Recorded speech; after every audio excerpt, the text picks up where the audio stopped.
Well, hey, soccer fans, thanks for sticking with us as we round out our preseason previews here. We are going to stick in the Eastern Conference and continue our previews with the team who had their best finish in MLS last season, the Philadelphia Union. A team that had been struggling to find an identity, a team that had been struggling to really make an impact in the league. Last season ends up with the third seed in the Eastern Conference, hosting the Red Bulls and winning their first ever playoff game.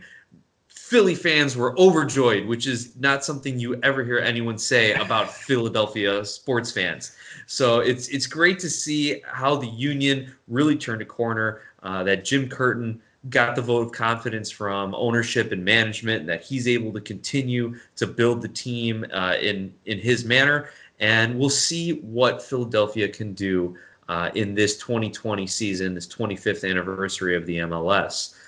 So as always, we look at the roster moves, the players in, players out, and then we'll dive into some more detailed discussions of DPs, young breakout stars, and projected lineups. So the players in on this one, midfielder Cole Turner and offensive-minded player, forward midfielder Jack DeVries, both homegrown players. Good to see Philadelphia starting to develop some homegrowns. Midfielder Jose Andres Martinez, a transfer from Venezuelan side Zulia FC. Midfielder Matej Oravec, a transfer from Dunajska Streda from the Slovakian league. And defender Jacob Glesnes, a transfer from Strømsgodset in Norway. He spent his entire career in Norway, so we'll see how he can transition over to the MLS. Meanwhile, players on the way out, a few big names. Here are your household Philadelphia Union names. Austin Trusty, traded to Colorado. Fabinho, option declined. Marco Fabian, option declined. Harris Medunjanin, out of contract. And Corey Burke, loaned out. Also, defender RJ Allen had his option declined. Mike, St. Pölten, that's where Corey Burke got loaned out. Do you know much about that team or that league, where he's at now? All I know is that it is in Austria. So that he got loaned out to St. Pölten in the Austrian top flight. It was a surprising move. I was expecting him to probably be in the starting 11 or really fighting for a spot there. So that was very interesting to me that they loaned him out. So I'm not sure what was behind that, if that was player request or if management was looking to do something. But that's all I have on that one. As far as some of the other players out, Marco Fabian, option decline, didn't really work out that signing. He did some decent things for Philly, but it wasn't worth the money, the DP spot either. So some of the guys in, Jose Andrades Martinez, a transfer from Zulia, the Venezuelan. Lots of big things expected out of this guy. He helped his side finish the furthest they've ever finished in the Copa Sudamericana, and seems to be a really solid addition. So that one, they brought in another defensive midfielder there, Matej Oravec. That one, I'm not sure why they're bringing in multiple defensive midfielders, but they're kind of going with the smaller leagues and bringing guys in, and that's kind of the MO, right, of Philadelphia. They're not going to make those big splashy signings with the names, that you're accustomed to seeing from bigger leagues. They go after the guys who are going to be able to be paid less and hopefully still be able to produce on the field. Look at none other than Harris Medunjanin, who is now no longer with the club, but that's a guy who came in and not a lot of fanfare about him, and wasn't really well known, and he played well for the club. So they're that's their MO, that's the model they're going after. And Jacob Glesnes, that guy apparently is having a hell of a preseason, because there's a lot of talk out there on MLSsoccer.com and other news sources that he's doing extremely well and really earning that starting spot there and really having a great preseason. So expect big things from him. Designated players. Let's talk a little bit about their DPs. We've talked about it in previous episodes as far as their record signing in Jamiro Montero. That not a big number. That was like two or 2.5 million was the fee that they paid for him to keep him there because he was on loan. Also, Alejandro Bedoya, his fourth season with the Union, his highest total of goals and assists was 2018 with 3 goals and 6 assists. So not he hasn't had double digits in his career with the Union as far as goals and assists combined, which is very, very surprising. Um, Look, you're going to need better production from him if ownership's not spending the money. If he's going to be the franchise player for Philadelphia Union, you got to do better than 3 goals and 6 assists if you want the team to be successful and do more than just win a playoff game. Uh, Third DP spot is open. Ownership needs to spend some damn money. You're building on success. This is not the Philadelphia Union who missed the playoffs. This is not the Philadelphia Union who got knocked out in the first round of the playoffs.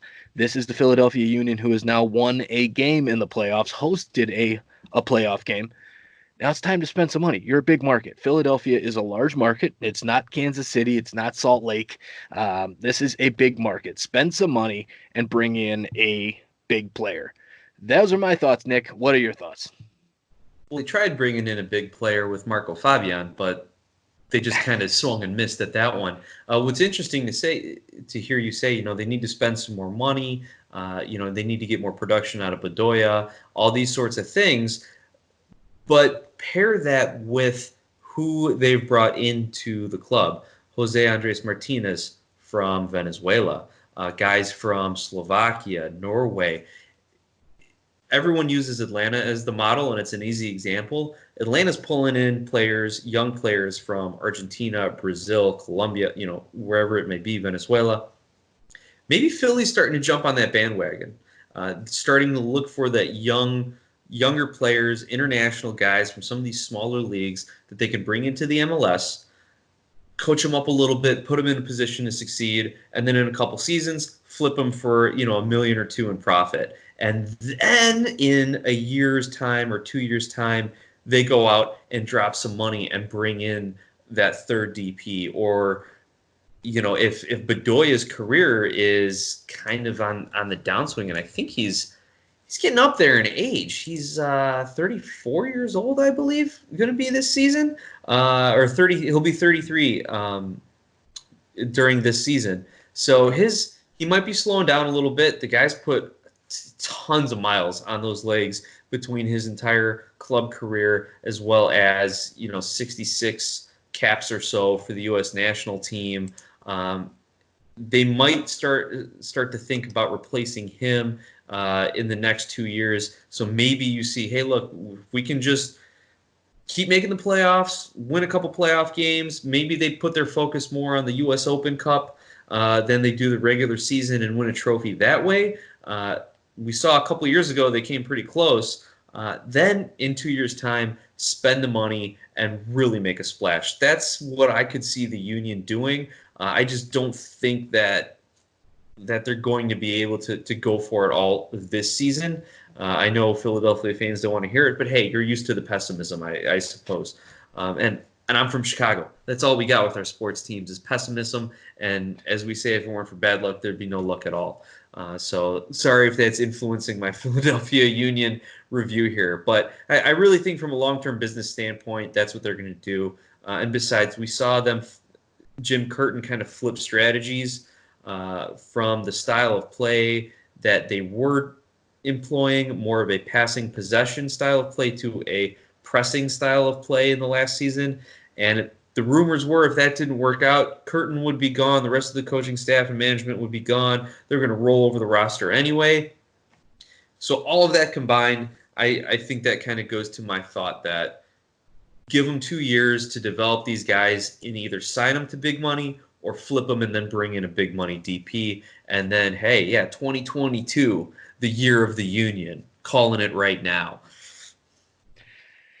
I don't want to hear that. I'm going for it now. That's so interesting. Fans that are on YouTube, please let us know in the comments. Who are you with here? You with Nick 2022 being the year of the union and the slow build and development and that kind of stuff, or are you with Mike to say, hey, let's go spend some money now and build off of that first playoff win? I do Speaking want to of point out a to player the to build listeners on, here, Mike put together in his notes section on the DP review, he wrote it in all caps. Ownership needs to spend some damn money, and just put the dollar sign about 40 times. So that was Mike's notes for us to convey to you all about what his feelings are with union ownership. you got it. Now, in order for Philadelphia to get better and not slip into regression and go through a rebuild for 2022, they need their most important player to really bring home the bacon, so that management can spend some. And that player, I think, will be Kasper Przbilko. He is Shabilko, excuse me. Came in last year and 15 goals and 4 assists last season. That is a lot of production out of only 26 appearances. So he didn't even play the full 34 game slate. 26 appearances and 19 points, 15 of them goals. That's really good production out of a guy that's not a designated player. So I think he is the most important player. He needs to do this again, or do better than those numbers in order for this team to be extremely successful. Because I do not like the depth on the Union. I can't seem to think of much depth that I would really feel comfortable. If somebody went down with an injury, other than Elliott at the back and Ilsinho in the attacking wise, and even Ilsinho's getting up there in age. So Kasper Shabilko needs to have a good season. So for me, he is the most important player for the Union. Nick, what are your thoughts? It's hard to argue against the number one striker on the team as being the most important player. I mean, we did the same thing with Joseph Martinez in Atlanta. We went very offensive minded for some of the other teams around here. I can't say I disagree with you, but I really think that if you're going to pick a most important player for the Union and their system, we've got to at least mention, Jamiro Montero, one of their DPs, playing in the midfielder, again, 26-year-old in his prime, experienced MLS player. Like, he has got to be able to kind of orchestrate everything in the midfield for their press to work, for the transition from defense to offense. Jamiro Montero has got to be a key player, if not the most important player, behind Kasper Shabilko. Okay. Let's talk a little bit about the youngsters here. So some of the homegrown players who's going to break out this season from a young point of view. I've got Jack DeVries, the homegrown signing this offseason. Apparently had a really nice cross to Glesnes, the new center back, in preseason that has some fans pretty excited about his abilities. As well, we've got Anthony Fontana, was signed back in 2017, took effect on January 1st of 2018. He's had 8 appearances for the Union and split a lot of time with Bethlehem Steel in the USL. Has previous youth national team experience with the USA at the under 20s. And I think he's kind of a breakout or bust, in my opinion.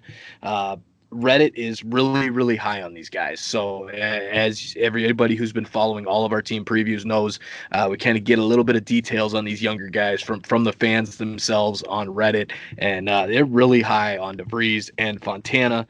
So hopefully we'll have some good things to talk about with these guys to help Philadelphia grow and get better, and provide some of that depth that I just spoke of them lacking a little bit. Maybe some of these guys who aren't proven yet will turn into those depth pieces. Shall anybody go down with an injury, you'll get some of these guys to fill in and make up for that. Did no one mention Brendan Aronson on those chats, or has he already broken out, considering that he already started 25 games and had 3 more appearances last season for them? I mean, he's 19. He's definitely a young player to watch, up and comer, not just in the Union, but for the United States men's national team. I feel like he got a call up or was in camp if he didn't make the full roster. So if he's not already been a breakout player for Philly, again, it's just another player that you need to know. He is just a tall, kind of defender or midfielder. I think he plays more. Is he more More of an defensive? attacking mid. More Attacking mid. attacking Yeah. kind of midfielder, but another guy to watch. Yeah. Absolutely. Definitely, and that was my thought process with him. He's already broken out. Last year was his breakout year. Towards the end of the season, there's a lot of talk about him and getting called up to the USMNT camp. He's definitely crossed that path already. But I agree with you on that thought process because he is young. He's only 19 years old. But he is in that starting 11, which is what we will get into next. Went with a 4-4-2. This was the same formation that they used at the last game of the season last year in their playoffs. I've got, of course, Andre Blake in goal. There's no question about that. Then Wagner, McKenzie, Glesnes, and Gaddis across the back. Martinez, the new signing, Bedoya, Montero, and Aronson, 4 in the mid. And then Santos and Shabilko, excuse me. I keep messing that up. The P really gets me. As the forwards. So that's the starting 11 there, which is a solid starting 11, especially if the new signing can do anything there. And Martinez is kind of that defensive mid spot as well. If Glesnes plays well with McKenzie in the back, Blake is a solid, always going to be in the discussion for goalkeeper of the year. If Shabilko keeps scoring goals, it's a really solid starting 11. But as I stated before, it's the depth that is what makes me worry for Philadelphia. Would you take anybody out of this list and add somebody else in? No, I think you put together a pretty fair starting 11 here, and you're right. On paper, looks like a decent squad. Looks like another Eastern Conference playoff lock. But how many times have we said that about other teams? And in the MLS, the way the league is structured, they want the parity. They want the focus to be more on the designated players. Fortunately, the new CBA that just got approved is starting to divvy out a lot more money to a lot more different players. So maybe we'll see a transition in that thinking over the next 5 years. But right now, you want your DPs playing your best soccer. You want them to be the focus of your team. So on paper, any team that has 2 or 3 DPs looks like a good team. And then it just comes down to how they execute it during the course of the season. Obviously, health is always an X factor. So we'll see what kind of midseason changes that the Union coaching staff are going to have to do if they do bring up any new players or if they end up in the hunt for a trophy at some point in the season if they do go out and bring in a third DP during that summer transfer window. But no, what you put down on paper, Mike, I think is a solid starting 11 for most, if not all, MLS clubs. And we'll see how they actually get out and start playing together. With that being said, again, I'm not as high on Philly as maybe you are, Mike. I see their ceiling as a low playoff seed, 5th, 6th seed, something in that area. Probably going to take a little step back. I think they kind of outperformed expectations last season. I see them getting that away playoff game. Prove me wrong as a ceiling for the team. The floor, if everything falls apart, if there's injuries, if the ownership and management don't make any more moves on the roster, if their new players they brought in aren't acclimated to the MLS schedule and culture or whatever the case may be, I see them missing the playoffs. I see them kind of bottoming out in the Eastern Conference. So I don't know. Do you want to give a little more optimism to the Union fans listening right now than what I have had to say? I think even in an optimistic side, I think they will regress a bit from last season. I still think they can make the playoffs. They have the talent in that starting 11. So if they can stay away from the injury bug, I definitely can see this team making the playoffs in that kind of that second tier range in the Eastern Conference. Last year, they were in that first tier, right? It was all towards the end of last season. It was Atlanta and New York City and Philly bouncing back and forth for who was number 1, number 2, number 3 It ended up that Philly went number 3 and met up with the Red Bulls in the playoffs. I don't see that happening again this year. I think there will be a slight regression. I'm big on Harris Manunianen. I talked about it in the previous team preview.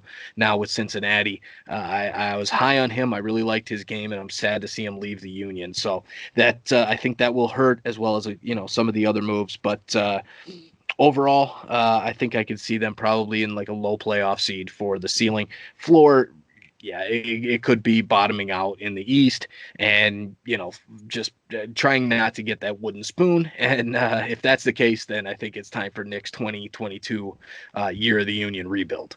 Other than that, we'll see them in action. Their first game opening weekend, February 29th at FC Dallas, an interconference matchup. FC Dallas has made some decent moves this year. Should be a decent team.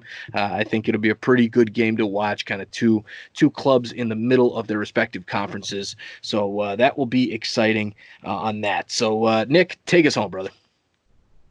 Well, with that, fans, we want to thank you for tuning into this episode of the Sons of a Pitch, an American Soccer podcast.